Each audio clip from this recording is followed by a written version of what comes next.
Bonjour, je suis avec Marie-Gabrielle Miossec. Marie-Gabrielle, vous êtes journaliste et auteure d'un hors-série de la France agricole qui s'intitule « Réponse à ceux qui veulent abolir l'élevage ». Marie-Gabrielle, pourquoi avoir mené cette enquête ? J'entendais trop de contre-vérités sur l'élevage et de plus en plus souvent. Et je voulais apporter en fait des réponses argumentées.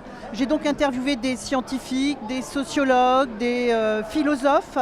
Il s'agissait de donner aux éleveurs mais aussi aux conseillers, de donner aux éleveurs, aux conseillers, aux étudiants, aux enseignants peut-être, des éléments de réponse très faciles à lire, documentés et très bien informés. Voilà. Et puis aussi, ça pouvait servir au débat dans la famille, entre les parents, avec les amis, parce que c'est un débat que l'on rencontre maintenant tout le temps, la viande. Vous dites qu'il faut conforter les éleveurs dans leur métier. Est-ce que ça veut dire qu'il ne faut rien changer ? Non, ça ne veut pas dire qu'il ne faut rien changer. De toute façon, les éleveurs changent depuis des lustres. Et il y a encore des éléments qui sont attendus en particulier par les welfaristes, c'est-à-dire ceux qui veulent augmenter le bien-être animal sans forcément abolir l'élevage. Et là, il y a des arguments, il y a des pistes de travail qui peuvent aussi servir aux jeunes qui aujourd'hui s'installent pour pas qu'ils fassent d'erreurs d'investissement.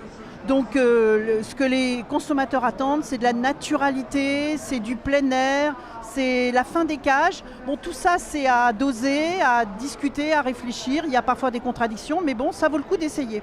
Bon, alors après tout, les personnes qui veulent abolir l'élevage sont minoritaires. Pourquoi est-ce qu'il faut leur accorder autant d'importance ? Ce n'est pas tellement accorder de l'importance à ces gens-là, mais leur vocabulaire maintenant pénètre complètement les médias.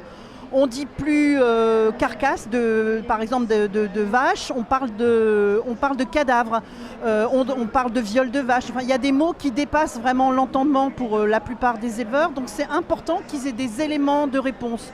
Et puis il y a aussi tout ce débat face à la mort, donc c'est important d'avoir des arguments. La mort, elle est là, elle sera là, elle est au bout mais il faut qu'elle se passe le mieux possible.